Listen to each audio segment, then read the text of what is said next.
Continuamos con nuestra serie de sermones expositivos en el Sermón del Monte y nos encontramos específicamente tratando con las enseñanzas del Señor Jesucristo acerca del divorcio. En los últimos domingos hemos estado estudiando Mateo capítulo 5 versículos 31 al 32, así como otros textos de las Escrituras que amplían el contenido de este pasaje. Y hasta ahora hemos visto básicamente tres enseñanzas con respecto al matrimonio y al divorcio. En primer lugar, hemos visto que el ideal de Dios para el matrimonio es que esta unión sea indisoluble y que solo puede ser disuelta por la muerte. Ese es el ideal de Dios para el matrimonio, el diseño original de Dios para esta institución. En segundo lugar, vimos que dado que el adulterio es un pecado que atenta contra la esencia misma del pacto de compañía que encierra el matrimonio, Dios ha señalado este pecado como una causa legítima para procurar la disolución del vínculo matrimonial. Y en tercer lugar, vimos que es lícito procurar una nueva unión conyugal cuando el divorcio ha sido efectuado por causa de adulterio. Eso es básicamente lo que enseña nuestro Señor Jesucristo en Mateo capítulo 5 versículos 31 al 32 y en el texto paralelo Mateo capítulo 19 versículo 9. En la mañana de hoy queremos completar nuestro estudio acerca del divorcio considerando la enseñanza del apóstol Pablo en 1 Corintios capítulo 7, los versículos 12 al 15, ya que en ese pasaje Pablo enfoca una situación específica que no está contemplada en la enseñanza de Cristo en el Sermón del Monte. Así que en esta mañana, hermanos, en vez de ir al Evangelio de Mateo, vamos a 1 Corintios capítulo 7. Primera carta del apóstol Pablo a los Corintios capítulo 7 y vamos a leer los versículos 10 al 15. Dice así la palabra de Dios. Pero a los que están unidos en matrimonio, mando, no yo, sino el Señor, que la mujer no se separe del marido, y si se separa, quédese sin casar, o reconcíliese con su marido, y que el marido no abandone a su mujer. Y a los demás, yo digo, no el Señor, si algún hermano tiene mujer que no sea creyente, y ella consiente en vivir con él, no la abandone. Y si una mujer tiene marido que no sea creyente, y él consiente en vivir con ella, no lo abandone, porque el marido incrédulo es santificado en la mujer, y la mujer incrédula en el marido. Pues de otra manera vuestros hijos serían inmundos, mientras que ahora son santos. Pero si el incrédulo se separa, sepárese, pues no está el hermano o la hermana sujeto a servidumbre en semejante caso, sino que a paz nos llamó Dios. Ese es el texto que vamos a estar considerando en esta mañana. Pero antes de entrar a considerar el pasaje, quisiera hacer una aclaración de algo que dijimos el domingo pasado y que aparentemente ha generado cierta confusión en la mente de algunos. En el sermón anterior, tratando el tema del nuevo matrimonio en el contexto de un divorcio legítimo, es decir, por causa de adulterio, pusimos el ejemplo hipotético de una pareja a quienes llamamos Juan y María, que siendo inconversos y desconociendo por tanto las enseñanzas de la ley de Dios, se divorcian por incompatibilidad de caracteres, una causa que no es legítima ante los ojos de Dios. Andando el tiempo dijimos, Juan, que se ha divorciado de María, se casa con otra mujer, a quien llamamos Luisa. Y María, que ahora está sola, se convierte al Señor. La pregunta que hicimos el domingo pasado fue la siguiente. ¿Cuál es la situación de esta pareja por un lado, o sea, Juan y Luisa, y de María por el otro? Bueno, si aceptamos el adulterio como una causa legítima para disolver el vínculo matrimonial, el problema deja de ser complicado. El hecho de que Juan se casara con otra mujer, eso disuelve de inmediato el vínculo que tenía con María. De manera que María queda libre de casarse con quien quiera, con tal que sea en el Señor y Juan queda legalmente casado con Luisa. Pero, y aquí es que está la confusión, si no aceptamos que el adulterio rompe el vínculo matrimonial, si no lo aceptamos, en tal caso María debe quedarse sin casar hasta que su ex esposo muera. Pero no solo eso, la relación de Juan y Luisa permanecería siendo una relación adúltera. Ahora, noten, hermanos, qué es lo que estamos diciendo. No estamos enseñando positivamente que esto sea así. Aparentemente algunos entendieron que eso era lo que nosotros estábamos afirmando, que Juan y Luisa estaban en adulterio. No, eso sería así si no hubiese divorcio por causa de adulterio. Pero como nosotros creemos que Cristo sí permitió tal cosa, entendemos que el matrimonio de Juan y Luisa, que en su momento primario fue un acto adúltero,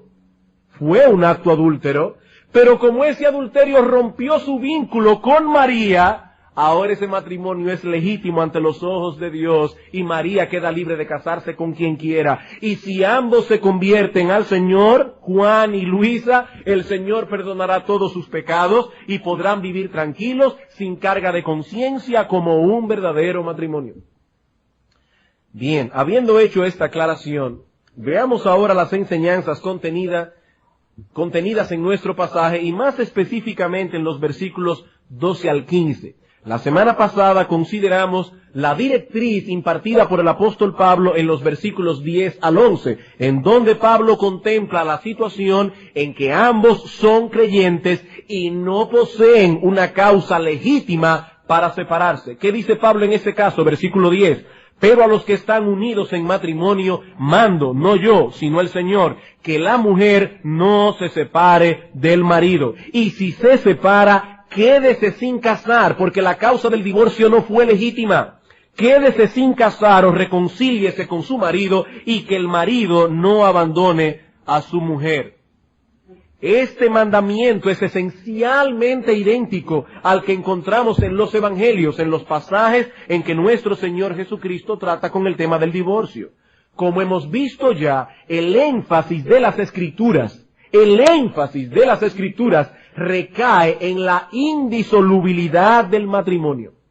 El hecho de que se haya interpuesto una cláusula de excepción cuando Cristo dice salvo por causa de fornicación, excepto por causa de infidelidad, el hecho de que haya esa cláusula de excepción no anula, hermanos, la esencia del mandamiento. Lo que Dios ha unido en el sagrado vínculo del matrimonio, el hombre no debe separarlo por cualquier causa.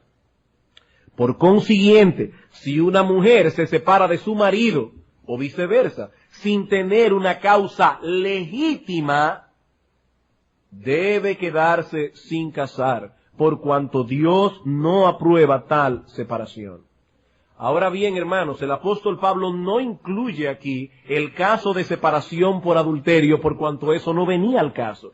Él está presuponiendo que la causa de la separación no es legítima, ya que el problema del adulterio ni siquiera es mencionado en nuestro texto en 1 Corintios 7. Pero el silencio del apóstol no significa que Pablo difiera en su enseñanza de lo que el Señor estableció en Mateo 5:32 y en Mateo 19:9. Estos textos no se contradicen, se complementan.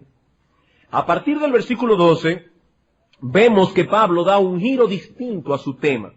Ahora tratará con el caso de los matrimonios mixtos. ¿Y qué es eso de un matrimonio mixto? En donde uno de los cónyuges es creyente y el otro es incrédulo. Eso es un matrimonio mixto. Uno de los cónyuges es cristiano, el otro no lo es. ¿Qué debe hacer un hombre o una mujer que estando ya casado conoce al Señor, pero su cónyuge ha cerrado su corazón contra el Evangelio? Pregunta: ¿debe abandonarlo debido a su incredulidad? ¿O debe continuar con él a pesar de la dureza de su corazón y de su oposición al Evangelio?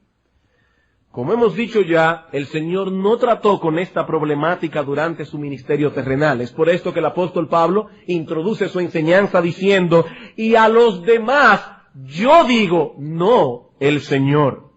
No que Pablo estuviese aquí hablando de su cuenta fuera de la inspiración del Espíritu Santo. Simplemente le está aclarando que el Señor no contempló esa problemática particular en su enseñanza. ¿Y qué dice Pablo? Versículo 12.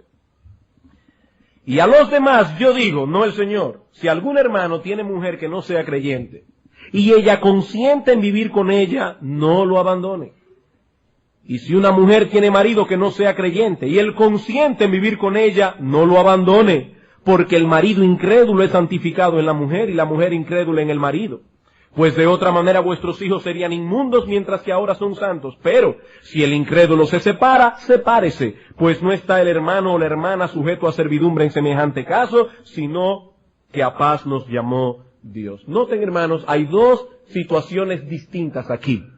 En primer lugar, la del incrédulo que consiente en vivir con su cónyuge creyente.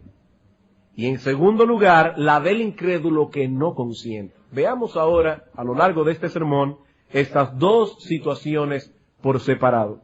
Primeramente, cuando el incrédulo consiente en vivir con el creyente. Aparentemente había cierta confusión en la iglesia de Corinto respecto a esta situación de los matrimonios mixtos. Tal vez algunos pensaban que su unión con un incrédulo, ahora él siendo creyente o ella siendo creyente, no solo sería un estorbo para la fidelidad de este creyente a Dios, sino que también, dado la unión del creyente con Cristo, no era apropiado ni piadoso que un creyente se mantuviera unido en matrimonio con un incrédulo. Eso era aparentemente la confusión que había. ¿Cómo puedo yo permanecer ligado a un incrédulo por un vínculo tan íntimo como lo es el del matrimonio, si dice la Escritura que por medio de la fe estoy ligado al Señor? El apóstol Pablo responde estas interrogantes estableciendo en primer lugar cuál es el principio general que debe gobernar este caso. Y en segundo lugar, dando una razón para ese principio general. Si el incrédulo consiente en vivir con el cónyuge creyente, a pesar de ser creyente, no debe haber separación en tal caso. Ese es el principio general.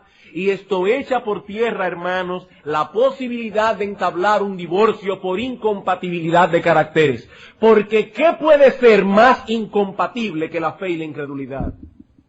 Y aún así, en ese caso, Pablo dice, no se divorcien. Una vez más vemos, hermanos, la seriedad con que la Escritura trata el tema del matrimonio. Lo que Dios juntó, el hombre no debe separarlo. Dios no ha dado permiso al creyente para poner un divorcio por causa de la fe, aun a pesar de todos los inconvenientes que se generan en el contexto de un matrimonio mixto. Más bien, lleva al creyente a considerar las ventajas que derivan los cónyuges incrédulos por estar casados con esposos o esposas cristianos. Y esto confirma lo que hemos dicho muchas veces acerca del matrimonio. No vamos al matrimonio con el propósito primario de recibir algo, sino más bien con el propósito de darlo. En la mente del apóstol Pablo, y en última instancia podemos decir en la mente de Dios, el matrimonio debe estar desprovisto de todo egocentrismo.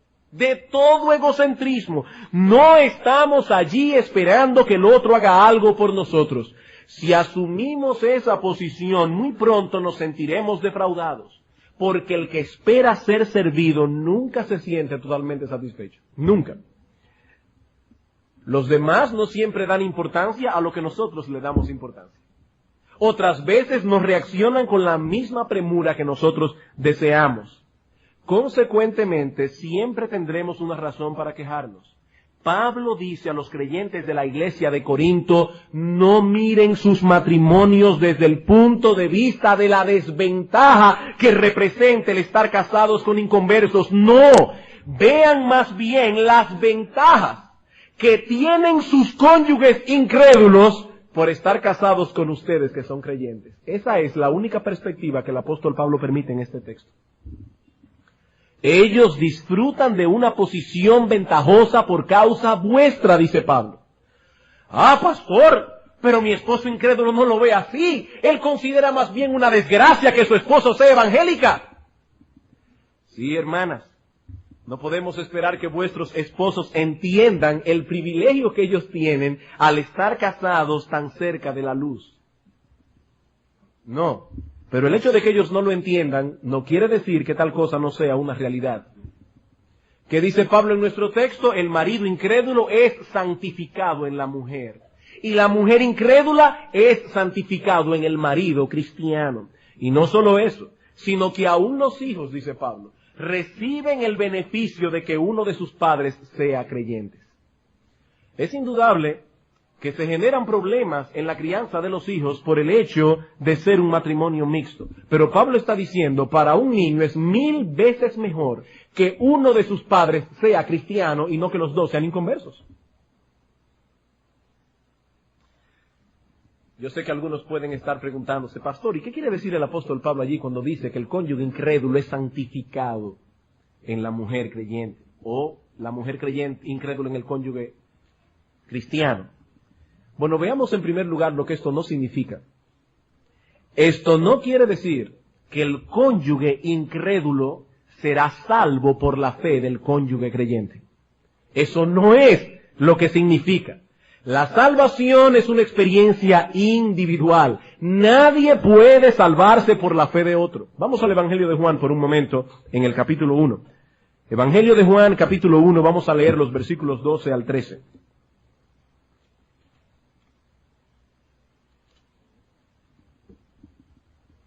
Dice el apóstol Juan allí, mas a todos los que le recibieron, a los que creen en su nombre, les dio potestad de ser hechos hijos de Dios, los cuales no son engendrados de sangre, ni de voluntad de carne, ni de voluntad de varón, sino de Dios. Los creyentes no deben su condición de creyentes a causas físicas o biológicas. Eso es básicamente lo que Juan está diciendo aquí. Por eso, hermanos, es que nosotros no bautizamos a nuestros niños cuando aún son pequeños, porque ese bautismo no tiene ningún sentido. El Señor habla en su palabra de bautizar a los que creen, pero un infante no tiene la capacidad de ejercer fe.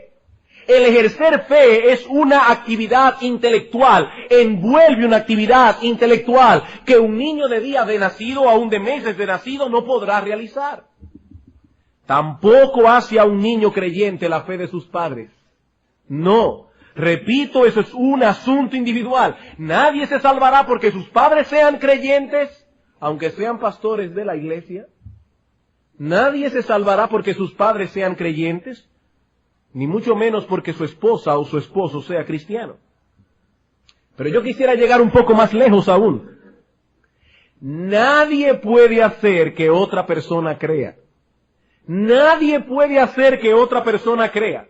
Por más piadoso que sea un marido, por más piadosa que sea una esposa, no podrán convertir a sus cónyuges incrédulos. Ah, no, pastor, pero yo sé que mi esposo es juicioso e inteligente. Él seguramente aceptará el evangelio cuando vea el cambio que Dios ha obrado en mí y cuando yo le predique la palabra. Hermana, no importa qué tan juicioso o inteligente una persona pueda ser, si Dios no hace una obra en él, no creerá. No creerá. En Efesios capítulo 1, versículos 19 al 20, el apóstol Pablo dice que tiene que intervenir el poder de Dios para que un pecador muerto en sus delitos y pecados pueda ver la luz del evangelio. El apóstol Pablo está orando aquí por esta iglesia y dice Pablo, yo oro porque vuestros ojos sean alumbrados, versículo 19, para que comprendáis cuál es la supereminente grandeza de su poder para con nosotros los que creemos según la operación del poder de su fuerza, la cual operó en Cristo, resucitándole de los muertos y sentándole a su diestra en los lugares celestiales. ¿Por qué creemos, dice Pablo? Porque el poder que Dios obró para resucitar a Cristo de los muertos, con ese mismo poder Dios obró en nuestro corazón para que nosotros ahora podamos creer. Eso es básicamente lo mismo que enseña el apóstol Juan en el texto que leímos hace un momento. Son hijos de Dios aquellos que son engendrados por Dios. Aquellos que han nacido de nuevo por el poder del Espíritu Santo. ¿Qué es entonces lo que quiere decir Pablo en 1 Corintios capítulo 7, versículo 14? Que por el hecho de haber un creyente en el hogar, los miembros que componen esa familia reciben bendiciones especiales de la gracia común de Dios. Bendiciones que son superiores a la que reciben los demás incrédulos. Y más aún, que la piedad del cónyuge creyente es uno de los medios primordiales que Dios usará para traer al cónyuge inconverso a la fe del Evangelio. El testimonio del creyente es uno de los medios que Dios usará para traer al inconverso a la fe, si así a Dios le place. La palabra santificación no se usa allí en el sentido de salvación o de pureza de carácter, sino más bien en el sentido de algo que es apartado para Dios. Aunque su esposo incrédulo no lo sepa, hermana mía, él es un instrumento en la mano de Dios. Él es un instrumento en la mano de Dios. Los corderos que se usaban en los sacrificios del Antiguo Testamento eran santificados, dice la Biblia. ¿Qué quiere decir eso? Que eran consagrados para el uso especial de Dios. No era que esos corderos se portaban mejor que los otros corderos. No es que esos corderos eran más mansos que los otros corderos. Esos corderos no eran intrínsecamente distintos a los demás, no poseían una naturaleza superior o cualidades internas excepcionales. Eran simples corderos que los sacerdotes habían señalado para el sacrificio. Lo mismo podemos decir del templo en el antiguo pacto. La Biblia dice que el templo era santo, pero podemos estar seguros de que sus paredes no eran distintas a las otras paredes. Los materiales con que fue construido el templo no poseían cualidades extraordinarias.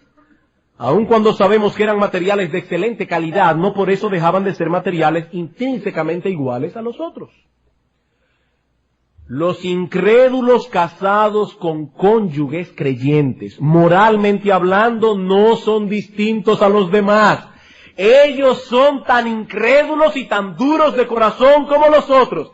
Y a veces hasta se esmeran más que los otros, precisamente por tener la luz del Evangelio tan cerca. Eso los molesta. Pero por causa de que su cónyuge es creyente, Dios distingue ese hogar por encima de los demás.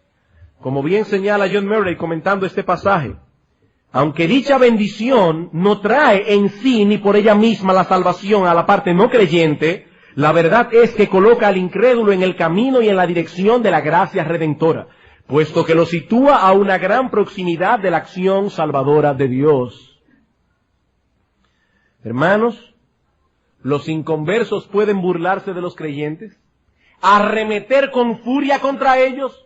¿Ridiculizarlos? ¿Rechazarlos violentamente? Pero eso no elimina lo que nuestro Señor Jesucristo dijo en Mateo capítulo 5, versículos 13 al 16. Vosotros creyentes sois la sal de la tierra. Vosotros sois la luz del mundo. Dios ha escogido a los despreciados creyentes para darle sabor a este mundo insípido, para frenar el avance de la putrefacción que lo corroe, para iluminar en medio de las densas tinieblas espirituales y morales que nos rodean. Los creyentes son la sal y la luz del mundo.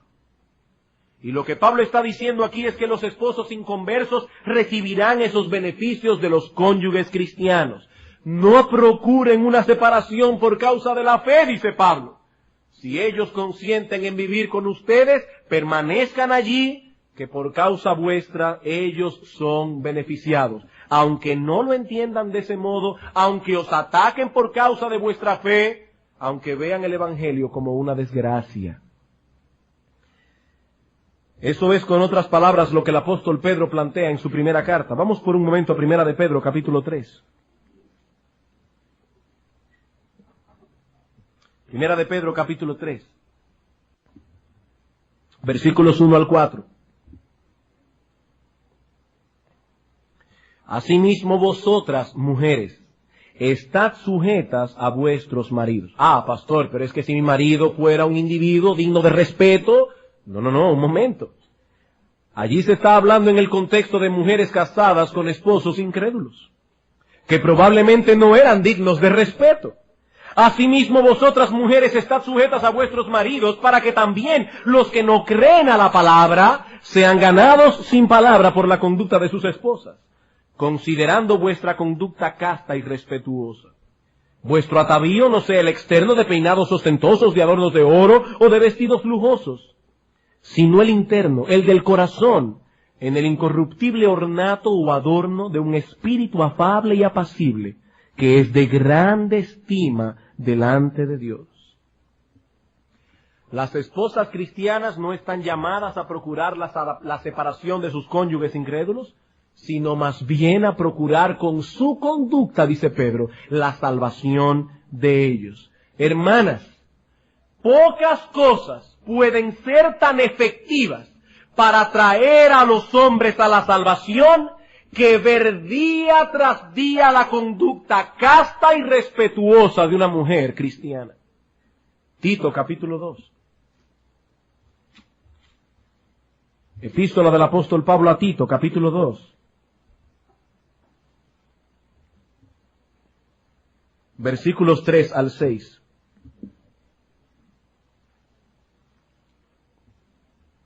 Las ancianas asimismo sean reverentes en su porte, no calumniadoras, no esclavas del vino, maestras del bien, que enseñen a las mujeres jóvenes a amar a sus maridos y a sus hijos, a ser prudentes, castas, cuidadosas de su casa, buenas, sujetas a sus maridos. ¿Para qué? Para que la palabra de Dios no sea blasfemada. Pablo está diciendo, si no lo hacen, la palabra de Dios será blasfemada. Pero si vemos el texto a la inversa, lo que él está diciendo es que el comportamiento de una mujer piadosa promueve la gloria de Dios y la aceptación de la veracidad de las Escrituras. Y no piensen, hermanas, que esto se aplica únicamente a las que tienen esposos inconversos. Estos textos son de aplicación universal. Promovemos la gloria de Dios, promovemos el bien de su iglesia cuando nos conducimos en la esfera propia que Dios nos ha asignado como esposos y esposas. Cuando una mujer le habla a su marido, sea creyente o no, cuando una mujer le habla a su marido con un tono áspero, mandón, irritante, como si su esposo fuese un niño o como si fuese su criado personal, la palabra de Dios corre el peligro de ser blasfemada. Y a veces escuchamos a las mismas esposas, hermanas de nuestra congregación, contando como si no fuese nada la manera en que le hablan a sus maridos. Yo le dije el otro día claramente que fuéramos a comer fuera porque yo no iba a cocinar. Y uno se queda con la boca abierta pensando cómo podemos congeniar esa forma de hablar con Primera de Pedro 3, o con Tito 2, o con Efesios capítulo 5. ¿Imaginan ustedes, hermanos, a la iglesia hablándole a Cristo de ese modo? Diciéndole al Señor, bueno, yo no sé lo que vas a hacer con este mandamiento, pero yo no estoy dispuesta a llegar tan lejos en mi obediencia. No, ni siquiera podemos concebir a la iglesia dirigiéndose al Señor de esa manera. ¿Y qué dice el apóstol Pablo en Efesios capítulo 5 acerca de las esposas? Que las esposas deben estar sujetas a sus maridos, así como la iglesia está sujeta a Cristo. Esa es la enseñanza clara de la palabra de Dios. Aún nuestro hablar, nuestro tono de hablar, debe reflejar ese espíritu afable y apacible del que habla Pedro en su carta. ¿Para qué? Para que la palabra de Dios no sea blasfemada. Para que incluso los que no creen a la palabra sean ganados sin palabra por la conducta de sus esposas. Lejos entonces de alentar a los creyentes a procurar la disolución de su matrimonio, las Escrituras más bien los exhorta a continuar esa relación y a procurar dentro de ella un clima de piedad y de santidad, aún en medio de los ataques que sabemos que somos objetos los cristianos de parte de los incrédulos. Hermanos, Dios obra a través de medios.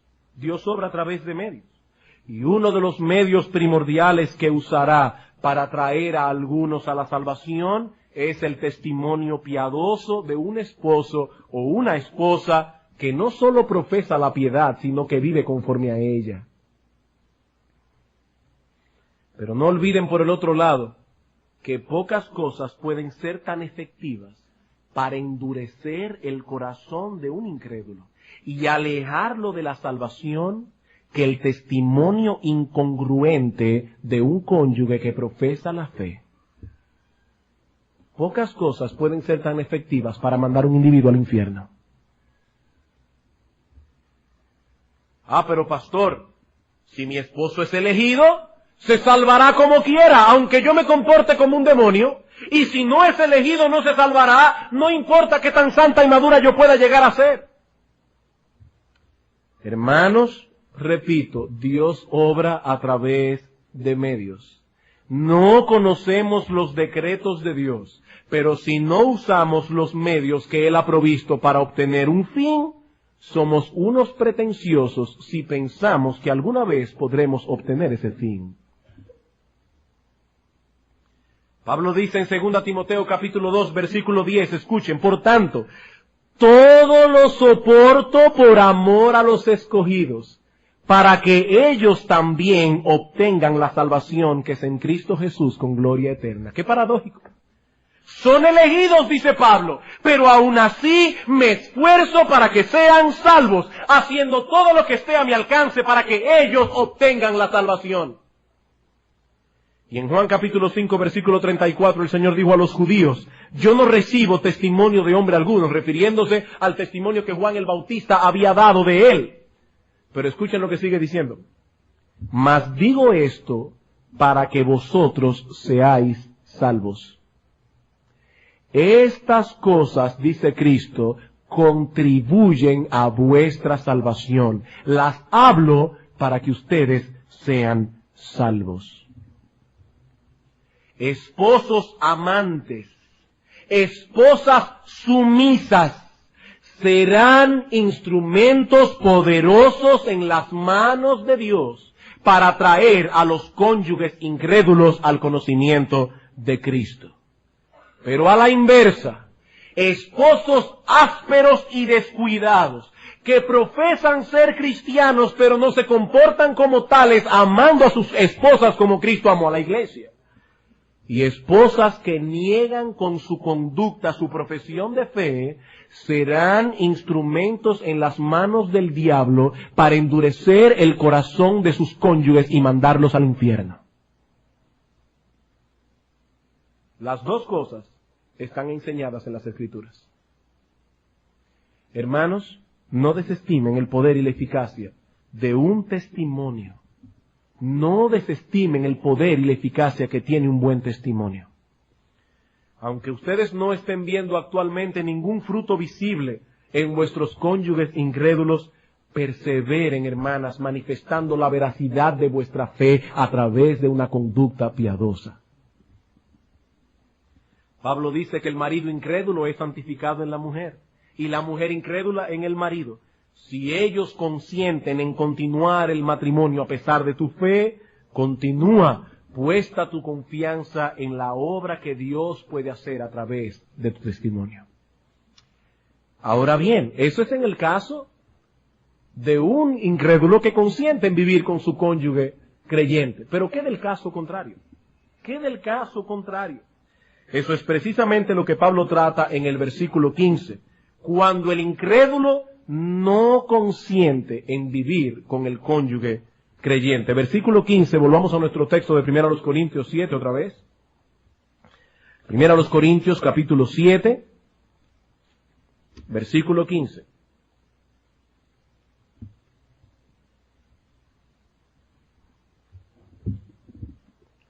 Pero si el incrédulo se separa, noten, eso es otro caso ahora, sepárese, pues no está el hermano o la hermana sujeto a servidumbre en semejante caso, sino que a paz nos llamó Dios. Noten que en este caso no es el creyente que toma la iniciativa de divorciarse. No. El único pecado que da al cónyuge inocente la oportunidad de imponer un divorcio si lo desea es el adulterio. Pero aquí se plantea un asunto distinto. Cuando un cónyuge incrédulo toma él la iniciativa y se divorcia de su cónyuge creyente precisamente por ser creyente. ¿Cuál es la situación del cristiano en ese caso? ¿Debe aceptar el divorcio o debe continuar atado al incrédulo y considerarse casado con él ante Dios, no importa lo que éste haga? El apóstol Pablo dice en una forma clara y tajante: si el incrédulo se separa, sepárese. Es como si Pablo estuviese diciendo: si el incrédulo hace tal cosa, que se vaya y que no se hable más del asunto. Tan tajante como suena. Que se vaya y que no se hable más del asunto. La palabra griega que usa el apóstol Pablo aquí, en el Nuevo Testamento, es divorcio. Si el incrédulo se divorcia, divórciese. Hay que aceptar la separación como un hecho consumado. Pastor, pero ¿cuál es en ese caso el estatus del creyente divorciado? ¿Tiene este hermano o esta hermana permiso para rehacer su vida con otro hombre o con otra mujer, en caso de ser un hombre? ¿Rompe por completo ese divorcio el vínculo matrimonial? La respuesta del apóstol Pablo no deja ninguna duda al respecto. Noten lo que sigue diciendo. Si el incrédulo se divorcia, divórciese, pues no está el hermano o la hermana sujeto a servidumbre en semejante caso. ¿A qué servidumbre se refiere Pablo aquí? Evidentemente a la servidumbre del matrimonio. Evidentemente se refiere al vínculo matrimonial. En los versículos 27 y 39 de este mismo capítulo, el apóstol Pablo usa términos equivalentes para hablar de la ligazón matrimonial. Noten el versículo 27. ¿Estás ligado a mujer? No procures soltarte. ¿Estás libre de mujer? No procures casarte. Noten allí. ¿Estás ligado a mujer? ¿Ligado con qué? Ligado con el vínculo matrimonial. Y esta expresión es equivalente a la que usa Pablo cuando dice no está sujeto a servidumbre. Versículo 39. La mujer casada está ligada, aquí otra vez está la palabra, la mujer casada está ligada por la ley mientras su marido vive. Y es la misma palabra griega que usa el apóstol Pablo en Romanos capítulo 7, versículo 2, para hablar una vez más del vínculo matrimonial. La idea entonces que expresa Pablo en el versículo 15 es sencillamente esta. Si el incrédulo se divorcia, divórciese, pues no está el hermano o la hermana sujeta al vínculo matrimonial en semejante caso. Es por eso que Pablo nos repite aquí la directriz que dio en el versículo 11 cuando habló de los creyentes. Allí fue tajante Pablo y dijo, si se separa, quédese sin casar. O reconcíliese con su marido. Pero en este caso Pablo dice todo lo contrario. Si se divorcia, divórciese. Si se divorcia, divórciese. Se trata de dos situaciones completamente distintas. Pero pastor, ¿y no contradice esto la enseñanza del Señor Jesucristo cuando dice que la única causa de divorcio es el adulterio? Dos cosas debemos decir al respecto. En primer lugar, lo que dijimos ya, que el caso que Pablo está planteando aquí no fue tratado por el Señor durante su ministerio terrenal. De ahí que el apóstol Pablo diga a los demás, yo digo, no el Señor. El Señor Jesucristo no legisló acerca de esta problemática. Esto es algo nuevo. Mateo 5:32 y Mateo 19:9 no se aplican a esta situación. Y en segundo lugar, debo decir que la directriz de Pablo no contradice la enseñanza del Señor, porque aquí no se está dando permiso a nadie para poner un divorcio. Aquí se está protegiendo al creyente de los daños que pueda causarle un cónyuge inconverso al divorciarse de él. Hay personas que cuando sus esposas se convierten le dicen, bueno, si tú no abandonas la iglesia me divorcio. Esa es la situación. Eso el esposo incrédulo lo está haciendo como una amenaza para el cónyuge creyente. Y esa es la situación que Pablo tiene en mente. Aquí él se quiere ir, que se vaya. No está el hermano o la hermana sujeta al vínculo matrimonial en semejante caso, que no venga amenazando. Que no venga amenazando. Hermanos y hermanas, sean fieles a Dios por encima de todas las cosas. El matrimonio es esencial, pero la fe es lo que nos va a librar del infierno. Así que, repito, estos textos no son antagónicos entre sí, más bien se complementan. Y el comentario de Charles Hodge es digno de ser citado. Dice Hodge, si el incrédulo rehúsa permanecer, el creyente queda entonces libre. El creyente no fue el que repudió al cónyuge incrédulo. Pero si el incrédulo rompe el matrimonio, la parte cristiana ha sido de ese modo liberada del contrato. Esa es, escuchen esto, esta es la interpretación que los protestantes han dado casi universalmente a este versículo. Este pasaje, sigue diciendo Hodge, es de suprema importancia porque es el fundamento de la doctrina protestante de que la deserción voluntaria es una causa legítima de divorcio.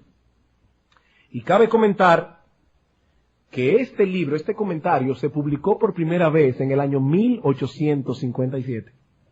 1857, lo que corrobora lo que hemos venido diciendo a lo largo de estos estudios. La posición de la verdadera Iglesia de Cristo, desde la Reforma hasta hace unos 100 años, era prácticamente unánime con respecto a este tema. Había un consenso. La enseñanza que hemos estado exponiendo en estos sermones no es nueva, hermanos. No es nueva. El pastor Lester la semana pasada en la escuela dominical citó la Confesión de Fe de Westminster, publicada a mediados del 1600 en la Inglaterra puritana. Y en dicha confesión se establece lo mismo que hemos venido diciendo en estos estudios. En el capítulo 24 de la confesión, en el párrafo 5 dice: en caso de adulterio después del matrimonio, es lícito para la parte inocente promover su divorcio. Y después de éste puede casarse con otra persona como si la parte ofensora hubiera muerto.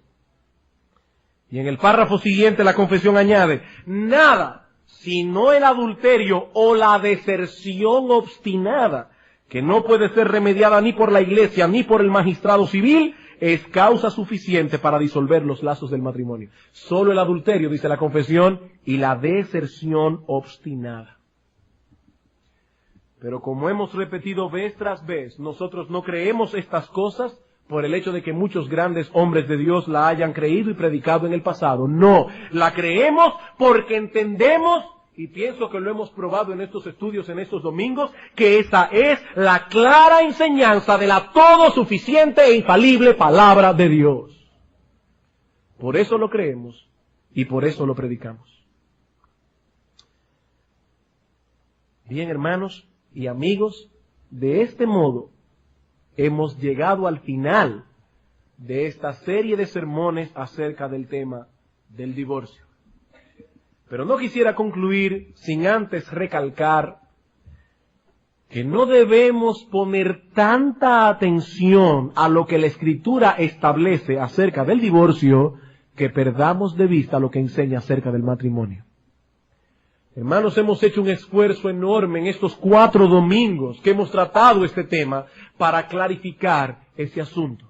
No podemos centrar tanto nuestra atención en el asunto del divorcio que perdamos de vista lo que Dios dice acerca del matrimonio. Si algo ha quedado claramente establecido en estos sermones es la importancia que Dios da al matrimonio en las Escrituras. No olviden, hermanos, el matrimonio es un pacto de compañía. Y si osamos violar lo estipulado en ese pacto, nos acarrearemos desgracia y destrucción. Nadie, absolutamente nadie puede ser feliz descuidando su matrimonio. Dios no lo permitirá. Dios no lo permitirá. Cuando Dios ve a un hombre o a una mujer tomando a la ligera los las estipulaciones del pacto de compañía que involucra el matrimonio, Dios se encargará de hacer a ese hombre y hacer a esa mujer un desgraciado para el resto de su vida. Dios no lo permitirá. No olviden lo que es un pacto, hermanos. No olviden lo que es un pacto. Un pacto es una promesa jurada, una promesa a la que le hemos interpuesto un juramento.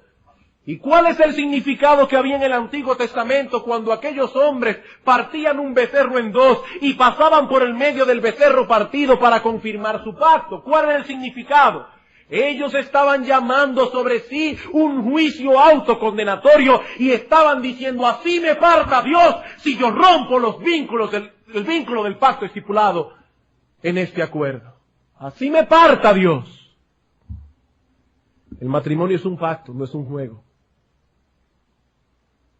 Y cuando nosotros tomamos a la ligera las estipulaciones de ese pacto, Dios envía sobre nosotros sus juicios condenatorios. Hermanos, que Dios nos ayude a velar por nuestros matrimonios, a cuidarlos como una planta delicada de inapreciable valor, porque la estabilidad de la iglesia, la estabilidad de la nación y nuestra propia estabilidad emocional están en juego en esto. En juego. No tomemos, hermanos, estas cosas a la ligera. Vamos a orar. Soberano Señor, Dios nuestro, gracias una vez más por habernos permitido abrir tu sagrado libro en esta mañana. Gracias, oh Señor, por servirnos tu palabra. Padre, mira la cantidad de hermanos y hermanas aquí en nuestra iglesia, casados con cónyuges incrédulos. Señor, sabemos que la situación de estos hermanos en Cristo es difícil a veces. Sabemos que muchas veces tienen que enfrentar persecución en su misma casa, como dice el Señor Jesucristo, que Él no vino a traer paz, sino espada, que Él vino a poner en disensión al hijo contra su padre, a la hija contra su madre, a la nuera contra su suegra, y que los enemigos del hombre serían los de su propia casa. Oh Señor, nosotros hemos podido ver ese texto bíblico cumplido en muchas familias de nuestra iglesia. Pero queremos suplicarte que tú des fuerza a esos hermanos para seguir procurando el bien, para seguir haciendo su deber, para seguir comportándose con toda piedad y honestidad, confiando en que tú puedes usar sus testimonios piadosos para traer sus cónyuges incrédulos arrepentidos a la cruz de Cristo. De igual manera, Señor, nosotros queremos pedirte por los matrimonios aquí en que ambos son cristianos. Padre, te pedimos por ellos para que tú obres también, llevando a los esposos a ser cada vez más considerados con sus esposas como Cristo ama a la iglesia, llevando a las esposas a ser esposas sumisas como la iglesia está sujeta a Cristo. Que nuestros matrimonios puedan hablarle alto al mundo de lo que significa el implantar en un hogar los principios que están en tu palabra contenidos. Ahora te pedimos, oh Señor, que nos despidas en paz llevando estas cosas a nuestros hogares y que nos traigas una vez más en esta tarde para continuar escuchando una vez más tu palabra predicada. Glorias sean dadas a ti, oh Dios, en Cristo Jesús, Señor nuestro. Amén.